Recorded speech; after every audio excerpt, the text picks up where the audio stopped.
Hello everyone. Today we will be talking sourcing management in this video. This will be an introductory video presentations for you to understand the supply chain management process per se.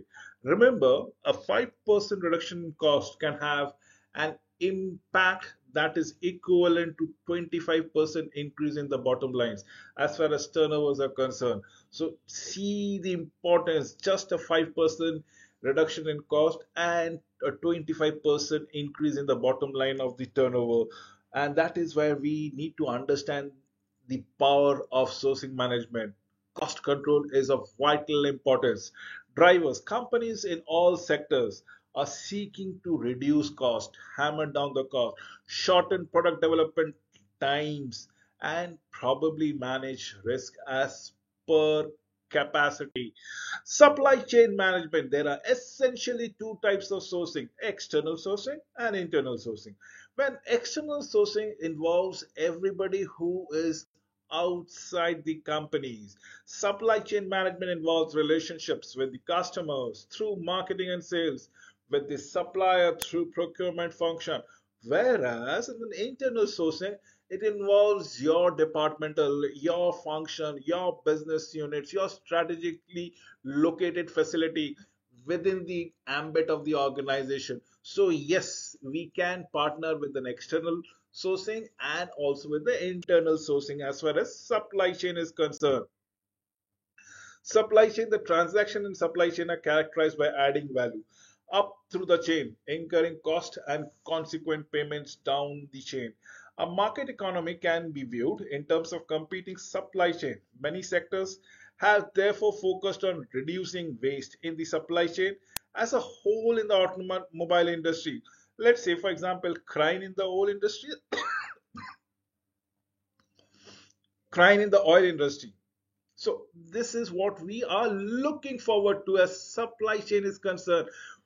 In the process of not only delivering products, delivering raw materials or transportation, can we add value through it in terms of packaging, in terms of let's say adding some features or add on certain parts.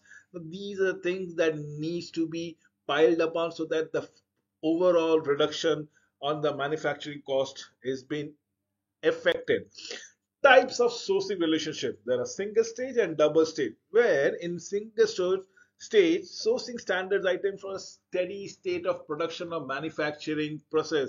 You understand there are no variations as far as quality of raw materials are concerned. Everything becomes spec and span and you are ready to produce as per specification. But in double stage, this is where the tendering stage follows, which means there might be contract which can be given to the bidders, and the contract execution stage has to be properly monitored. Remember, significant engineering activities are taking place during the conceptual design, during the development of conceptual design, during the fact that we are keeping the end objectives in mind, and in between the process needs to be curtailed. Probability of success is more than one third of the actual process, but it helps in reducing the cost. One successful, remember, I opened this video with a fact that 5% in reduction in cost adds up to the 25% of the total turnover in terms of revenues. Sourcing management aims, what do we look? We look forward to reducing cost. We look forward to reducing lead times, reduction in transactions. We try to release the values, and there are explosions on the value front, ensuring appropriate quality at the same time, if I may say so. And that is what we are looking forward to. Sourcing management aims is all about cost. It's all about cost, one way or the another way. It's being more efficient, being more prudent, and increasing the end customer experiences to a higher level. Trends: outsourcing of non-core activities to supplier, focusing of operations, a reduction in supply base as companies shift from multiple to single sourcing. Long-term buyer supplier relationship, partnership rather than adversarial trading, as in tandem with one another, trading as which comes around it. Everybody is in a win-win position. If the business flourishes, it flourishes for each one of the supply chain partner. Now, that is what the trends is all about. It why? That means we are also differentiating or dissecting the risk equally among each one of us as a trading partner, as a supply chain partner. So yes, we are forging a long-term bonding, long-term relationship between the suppliers and the buyers. We are trying to reduce uncertainty. We are trying to erode turmoil from the system altogether. We are trying to prune the operations. The outcome of these changes are that the companies are establishing new relations with their suppliers. Traditionally, we are talking about adversarial arm's length trading. What is arm's length trading? As in, I do a certain bit, and after that, I'm not concerned with what happens with the product thereby. So, if I am supplying a part of your system or part of your product, I produce my part of the deal, and after that, whether the end product get finished, consumes, or is lying there in the inventory is none of my concern. If that is an attitude, that's a traditional model that we follow around. It's an arm's length distance. Everybody does their bit of work. As a supplier chain, supplier buyer, there are no bonding formation. Buyers define production and process specification. Components were obtained from multiple sources. Little information were disclosed to supplier on technologies, on processes, on production targets. Price competition was a primary criteria in which contracts were awarded per se. Multi-source trading characterized by somebody wins, that means somebody has to lose, because it's at the end of the day it's a zero-sum game, and there is a mutual mistrust that creeps in. So that is multi-source trading, as the case might be. Multiple sourcing constitutes a strategy for reducing purchasing uncertainty. Moving towards single source partnership arrangement can be frustrated by long-term adversarial attitude. Cultural changes, the absence of trust, and the prevalence of opportunism are major barriers to change in buyer-supplier relationship, and that is what we are trending to do it around it. Evolution of partnership model, and how do we go across with it? This is where from the traditional models to the modern model of partnership comes around it, wherein adversarial relations prove counterproductive to both the parties. Why? Because at the end of the day, if somebody is winning and the other party is losing, their relationship gets broken in no time, sooner than later, if I may say so. But if this trend continues, everybody ends up losing one way or the other way. So best way is to take everybody along with one each other. That means the buyers, the suppliers. If the business flourishes, everybody should have a lion's share to take with them. If the business doesn't flourishes, need not be blamed. No one needs to be blamed, and they can empathize with one another.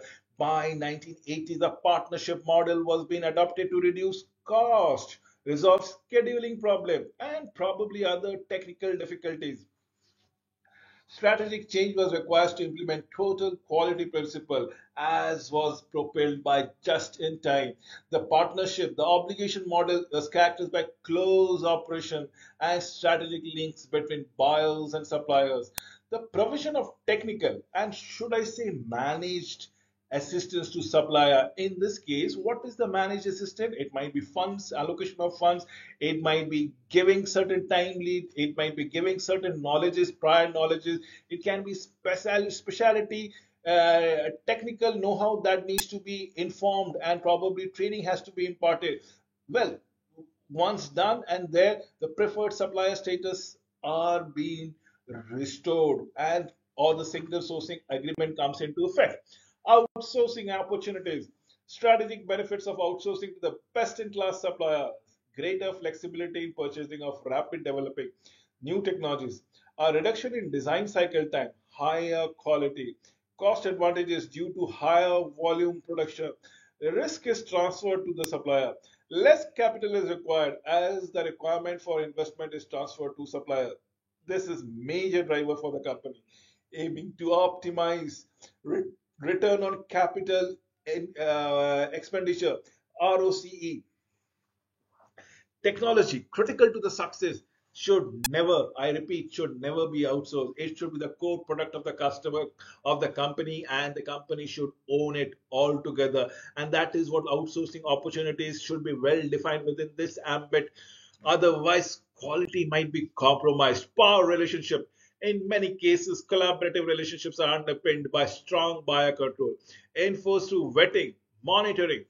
Powerful buyers impose terms on a weaker dependent supplier. Example, we are talking about supermarket. Example are the big retail stores that comes around it. If the buyers are all powerful, they can actually motivate or mitigate the competitions on the retail mom and pop store. Research has been concentrated over focal producers able to exert a significant degree of control over smaller suppliers. Let's take an example of automobile companies. If you look out here, people who are supplying tires or glasses for that matter, for an automobile needs to have tires. An automobile needs to have glasses for the windshields, mirrors, and if there are dominant agreement already written down for a long support, the smaller suppliers ends up getting nothing or probably peanut at best.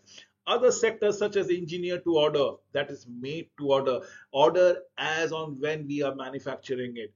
So low volume manufacturers may have different power relationships, and that is what we are talking about, the niche partnership that comes around it.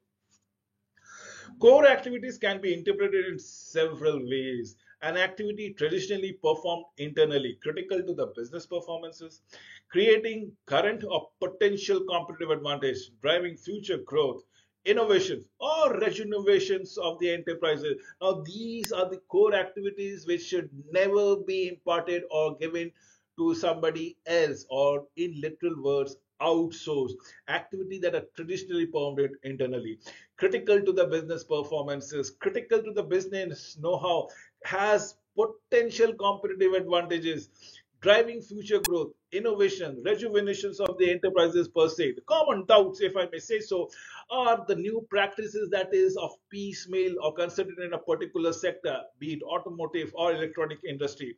Even in leading edge companies, I am talking about technology enabled companies, mistrust between buyers and suppliers has been found to be prevalent, and this is true everywhere. If you look into the latest cases of all social media ads and advertisement, we're talking about default accounts, we are talking about malpractices. Let me quote a company called Twitter per se, which just changed hands in terms of ownership, and Elon Musk took the leadership around it. But once the deal was brokered upon, Elon Musk actually backtracked, citing certain difficulties and technicalities. Now, this is the mistrust between buyers and suppliers, even in leading edge companies.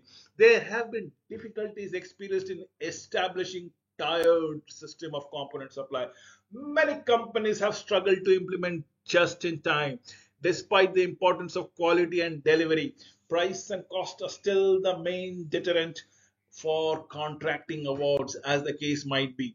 This is what needs to be understood. Traditionally, purchasing. Now, what is traditionally purchasing is all about it. We will evaluate in terms of the price of the material, the ability to keep the production running, and supply of the raw materials on a continuous basis, the cost of the purchasing department operation. It was often a reactive clerical function that responded to the request from other business functions such as engineering or production per se. Current perspective, world class companies expect supply chain management to focus on the following value adding outputs. Quality, purchased materials and services should be virtually defect free. Many defects can be traced back, bought in in items. We are talking about quality. Now, can we talk about cost, which is all about reducing the cost, reducing the acquisitions cost, transportation cost, holding cost, inventory cost, and can we convert them into quality cost as such? Look at the next aspects of time needs to minimize the time to the market, effectively reaching the market as the demand is being created. So you are basically fulfilling the demand of the market as on when there is a requirement which props up. We are talking all about flexibility. The current perspectives are only three pillars of quality, cost, and time. Quality materials cost to be minimal, adds a value for money and time, then on-prompt services and production, that is that we're talking about it. But with quality, cost, and time, can it be mitigated by only one factor, and that is known as technology. Technology ensuring the firm's supply base provides an appropriate technology, ensuring that the technology associated with core competence is carefully monitored. And this technology will only enable whether the success of the business is sustainable over a period of time. That is what we are talking about. Continuity of supply needs to reduce risk of supply disruption. These may have impact on other functions. Let's say aluminum or carbon fiber, reinforced plastic in aerospace industry, modern automobiles, major electronic vehicles that we are producing may involve the development of alliances thereby. So let us come to the strategic focus before we wind up this videos altogether for your understanding. Integration. The firm's supply chain strategy should be integrated with marketing, production, and financial strategies.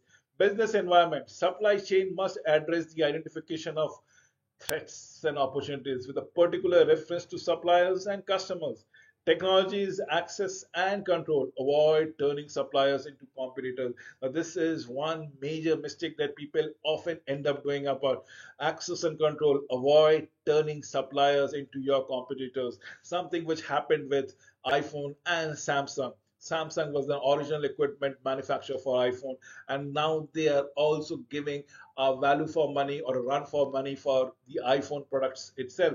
Now, that is what the information system needs to be understood, needs timely, accurate, cost effective transfer of information with buyers and suppliers, example EDIs or electronic data interchange, as the case might be. So the strategy focus has to be there. It has to be business environment oriented, integrated with technology and information system. Thereby, let us talk with the value chain, ensuring that the value chain of a company is as competitive as it is. Because if value chain is competitive, it is the potential to go, but not to compromise on quality, and thereby even though reduce the cost aspect. So value chain plays a vital role altogether. ABC analysis concentrate on high value items, decentralized decision making it low value items altogether. Major development of cross functional team. Yes, we are talking about cross functional team, be it engineering, procurement, marketing, tendering, accounting. Everybody chips in, everybody gives their ideas, everybody understands the pains of their working, their department, their function, and probably they can elevate each other's pain, if not understand their perspective in a right fashion. So we require cross functional teams, we require supply chain management and development to ensure competitiveness. Partnership and alliances. Relationship may be either mutual, beneficial relationships, or the creation of a separate legal entity called JVs or joint venture, which are a good, well-oiled machineries where everybody's roles, expectation are duly clarified altogether. With this, I come to an end of this particular presentations. I am sure you have been enriched by the videos. Thereby, thank you for watching this video till the end.